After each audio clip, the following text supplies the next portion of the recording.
اب کیا صورتحال بنی ہوئی ہے کہ عام عوام جو فالوورز ہیں سیاسی جماعتوں کے، وہ ایک دوسرے کے آمنے سامنے ہیں۔ یہ صورتحال شاید آپ کو اچھی لگ رہی ہو کہ جب آپ سمجھتے ہو کہ آپ کو کوئی مخالف ہے، اس کے خلاف نعرے بازی کر دی گئی ہے، یہ کر دیا گیا ہے، پھر اس کو حتیٰ کہ یہ صورتحال تو اس نہج پر پہنچ چکی ہے کہ اگر آپ کسی کوئی اختلافی بات کریں تو اس کے جواب میں آپ کو گالیاں تک سننے کو ملتی ہیں۔ تو صورتحال اس کو آپ انتہائی سادہ نہ لیں، کیونکہ یہ آغاز ہے اس چیز کا جس کی جانب جو ہے کئی سال پہلے اس چیز کا جو ہے اظہار کر دیا گیا تھا، اور واضح ریسرچ پیپرز بھی موجود ہیں۔ آپ صرف گوگل پہ جا کر ہائبرڈ وار لکھیں تو تمام تر ڈیٹیل اس کے بارے میں آپ کے سامنے آ جائے گی۔ لیکن آپ اس کو آج تک جو ہے دشمن یہ سوچتا ضرور رہا، اور پاکستان کے اندر اگر آپ بطور صحافی اگر میں نگاہ دوڑاؤں تو سول وار کی سچویشن صرف چند ایک ایریاز کے اندر رہی ہے، اس کے علاوہ یہ کسی بھی ایریا کے اندر سول وار کی سچویشن نہیں رہی۔ سول وار یہ ہوتی ہے کہ باقاعدہ طور پر لوگ آپس میں ایک دوسرے کے خلاف مورچہ بندی کر لیتے ہیں اور جو ہے ایک دوسرے کے خلاف لڑنا شروع کر دیتے ہیں۔ لیکن جیسا کہ آپ سمجھ رہے ہوں گے فرقہ واریت، ٹارگٹ کلنگ، اس سے یہ اوپر کی چیز ہے۔ اب جیسے کہ میں نے آپ کو کہا کہ پاکستان کے مخصوص علاقوں کے اندر یہ صورتحال رہی، اس کی اگزامپل اگر آپ جو ہے پریویس دور دیکھ لیں، ذرا 10 سال 12 سال پہلے چلے جائیں تو کرم ایجنسی میں یہ صورتحال رہی۔ لوور اور اپر کرم ایجنسی کے جو لوگ تھے وہ باقاعدہ طور پر ایک دوسرے کے خلاف مورچہ زن ہوئے، اور انہوں نے ایک دوسرے کا جو ہے خون بہانا جائز سمجھا، اور کافی عرصہ تک ایک دوسرے کے راستے بھی بلاک کر کے رکھے۔ بہرحال یہ ہماری سیکیورٹی فورسز تھی اور دیگر ادارے تھے جنہوں نے اس سول وار کی جو سچویشن تھی اس کو ایک ایجنسی تک محدود رکھا اور اس کو بڑھنے نہیں دیا۔ لیکن اس وقت جو سب سے بڑا ٹول جو استعمال کیا جا رہا ہے وہ ہے سائبر سپیس۔ سائبر سپیس کیا ہے؟ سائبر سپیس یہ ہے کہ internet, social media, mobile phone کا استعمال کرتے ہوئے لوگوں کے دماغ میں اپنا ایجنڈا ٹھونسا جا رہا ہے، اور کوئی چیک اینڈ بیلنس نہیں ہے انفارمیشن کے اوپر۔ کس طریقے سے کون کیا ٹرینڈ بناتا ہے، اس ٹرینڈ کو بوسٹ کون دیتا ہے، لوگ اس کے بارے میں اتنی آگاہی نہیں رکھتے صرف۔ لیکن اس کا نتیجہ کیا نکل رہا ہے کہ آپس میں نفرتوں کی اس حد تک انتہا ہو چکی ہے کہ لوگوں نے آپس میں ملنا جلنا چھوڑ دیا ہے۔ قریبی رشتہ دار ہیں لیکن وہ آپس میں صرف سیاسی اختلافات اور بحث کی وجہ سے ایک دوسرے سے نہیں مل رہے۔ یہ ایک الارمنگ صورتحال ہے، اور جس کو آپ سوچ رہے ہیں کہ چنگاری جو ہے وہ لگا دی گئی ہے اور اس نے کب آگ کا شعلہ بننا ہے، یہ صورتحال کبھی بھی پیدا ہو سکتی ہے۔ اس کے بارے میں جیسے کہ شیخ رشید صاحب بھی کہتے ہیں کہ یہ واقعہ ہو گیا تو پاکستان کے اندر خانہ جنگی ہو جائے گی۔ یہ صرف وہ جو گفتگو کر رہے ہیں وہ ایسے نہیں کر رہے، اس کا ہماری جو سیکیورٹی ایجنسیز ہیں ان کی رپورٹس ہیں، ان کے پاس فیکٹس اینڈ فگرز ہیں۔ یہ کس طرح سے دشمن یہ چاہتا ہے کہ پاکستان کے اندر جو ہے خانہ جنگی کو فروغ دیا جا سکے، یہاں پر آپس میں لوگوں کو لڑوا دیا جائے، کیونکہ سب ہائبرڈ وار کے اندر جو تمام فیکٹرز ہوتے ہیں وہ تو پورے کر لیے گئے۔ اکنامکلی بھی اس کو جو ہے نقصان پہنچایا گیا، اکانومی اس حد تک گرا دی گئی کہ آپ لوگ جو ہے صرف سبسڈی کے انتظار میں رہتے ہیں کہ انہیں مراد مل سکے، انہیں رعایت مل سکے، عادی ہو چکے ہیں۔ یہ جو موجودہ حکومت ہے جیسے کہ یہ چاہتی تھی کہ پیٹرول سے جو سبسڈی دے رہی ہے 50-60 روپے کی اس کو ہٹا دے، لیکن وہ نہیں ہٹا سکے، اور یہ اگر وہ ہٹائیں گے تو ان کے لیے پولیٹیکلی جو ہے ایک چیز بری ہوگی۔ آپ اس کے ساتھ یہ صورتحال جو ہے اگر آپ نے سیکٹیرین وائلنس دیکھا ہو وہ بھی آپ کو ملک میں مل جائے گا۔ جو صرف ایک عنصر بچا ہوا تھا وہ یہ تھا کہ کسی طریقے سے ملک کے اندر خانہ جنگی کی صورتحال پیدا نہ ہو جائے، لیکن اس خانہ جنگی کی صورتحال پیدا کرنے کے لیے باقاعدہ طور پر نہ صرف پلاننگ جو ہے کب اس کی کر لی گئی تھی، اس پر عمل درآمد کیا جا رہا ہے، اور اس کے لیے جو سب سے بڑا ٹول استعمال کیا جا رہا ہے وہ ہمارے لیے سامنے جو آیا وہ ڈیجیٹل میڈیا ہے. ڈیجیٹل میڈیا کے ذریعے وہ انفارمیشن لوگوں تک پہنچائی جاتی ہے جس کا کوئی وجود ہی نہیں ہوتا. مثال کے طور پر ایک جگہ ہم بیٹھے ہوئے تھے تو ایک صاحب تھے, انہوں نے کہا, اچھے خاصے کوالیفائڈ تھے, انہوں نے کہا کہ 12 کروڑ عوام نے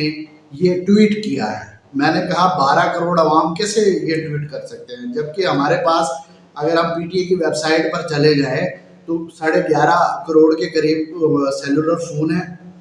جن کے اوپر یہ سیلولر فون جن کو کہا جاتا ہے. دوسرے فون تو بہت جو ہے تقریباً 19 کروڑ کے قریب بنتے ہیں, اس میں سے 50% کے پاس انٹرنیٹ کی ایکسیس ہے. تو یہ آپ کیسے کہہ سکتے ہیں کہ 12 کروڑ عوام نے ایک ٹویٹ کر دیا ہو؟ یعنی مس انفارمیشن ہے, اور اس مس انفارمیشن کے ذریعے صرف عوام کو اشتعال دلایا جا رہا ہے. اس وقت اگر اس چیز کو کنٹرول نہ کیا گیا, اور اگر جو ہمارے خاص طور پر سیاسی رہنما ان کے اوپر ایک بہت بڑی ذمہ داری عائد ہوتی ہے کہ وہ یہ سوچ لیں کہ وہ اپنے مطالبات منوانے کے لیے یا پھر اپنی دوبارہ اقتدار میں آنے کے لیے یا اقتدار بچانے کے لیے, میں ہر ایک کی بات کر رہا ہوں, کسی ایک کو یہاں پر نہیں دیتا, کہ کس طریقے سے عوام کو اشتعال دلا رہے ہیں. ایسی پہلے کبھی ایسا نہیں ہوتا تھا کہ آپ ایک پبلک فگر ہے, وہ اگر کسی بازار میں جائے, کسی مارکیٹ پلیس میں جائے, اپنی فیملی کے ساتھ جائے, اس کے اوپر آوازیں کسی جائیں, اس کے اوپر جملے کسے جائیں. لیکن اب تو باقاعدہ طور پہ کہا جا رہا ہے کہ فلانا بندہ جب اپنے حلقے میں جائے گا تو دیکھ لیجئے اس کے ساتھ کیا صورتحال بنے گی. جب یہ کہہ دیا جاتا ہے تو کارکن کے لیے تو یہ اشارہ ہی کافی ہے کہ اس نے کیا کرنا ہے. تو بھائی اب ہماری یہ گزارش ہے لیڈران سے بھی کہ آپ اپنی سیاست ضرور کریں, اور جو عوام ہے اس سے ہاتھ جوڑ کے میں یہ گزارش کرتا ہوں کہ بھائی آپ نے جس کو ووٹ دینا ہے دیں, جس کو ووٹ نہیں دینا مت دیں, لیکن ایک دوسرے کے خلاف اس طریقے سے نفرت کا اظہار نہ کریں جس طریقے سے اس وقت آپ سوشل میڈیا کا استعمال کر رہے ہیں. اور پاکستان کے اندر اگر ہم ڈیجیٹل سائبر سپیس کی بات کریں تو سیکیورٹی کے لحاظ سے دنیا کے جو ممالک ہیں, 180 سے زیادہ ممالک ہیں, ان میں یہ مقصد ہے کہ نچلے درجے کی اگر سیکیورٹی کہا جائے تو یہ 7ویں نمبر پر ہے. یعنی تمام ممالک اوپر ہیں اور یہ اس کا سیکیورٹی کا معیار 7واں درجہ ہے. اس وجہ سے مس انفارمیشن پھیلانا یہاں پر بہت زیادہ آسان ہے, اور اب اس کا استعمال کیا جا رہا ہے لوگوں کو آپس میں لڑوانے کے لیے. کیونکہ جو ہمارا پڑوسی ملک بھارت ہے, نیو دہلی نے TTP بھی بنا دی, PLA بھی بنا دی, PLF بھی بنا دی, لیکن جو ہے وہ اپنے مقاصد میں کامیاب نہیں ہو سکے. ان کا مقصد صرف اسی صورت میں پورا ہوگا کہ وہ کسی طریقے سے عوام کو آپس میں لڑوا دیں, جس کی ابتدا جو ہے میں ایک دفعہ پھر آپ کے سامنے بات کر رہا ہوں, شاید اپنی بات کو دوہرا بھی رہا ہوں کیونکہ اس بات کی اہمیت بہت زیادہ ہے, کہ جس کی ابتدا ہوتی ہے ہمیشہ کسی بھی لڑائی کی زبان سے. زبان کے بعد وہ بات چیت آتی ہے ہاتھا پائی تک, اور ہاتھا پائی کے بعد جو ہے گولی بھی چل جاتی ہے. اگر ایک گولی چل گئی خدا نخواستہ تو اس کا رد عمل کیا آئے گا, اس وقت لوگوں کے جذبات کس حد تک ہیں, اور کس طریقے سے کوئی مذہبی کارڈ کھیل رہا ہے, کسی نے لسانی کارڈ کھیلنا ہے, اور کوئی جو ہے وہ سازش کا نام دے رہا ہے, اور صرف کیا کرنا چاہتے ہیں کہ ان کا مقصد کیا ہے, وہ جو ہے مقصد صرف ایک ہی ہے, وہ ہے اقتدار کی کرسی کو حاصل کرنا.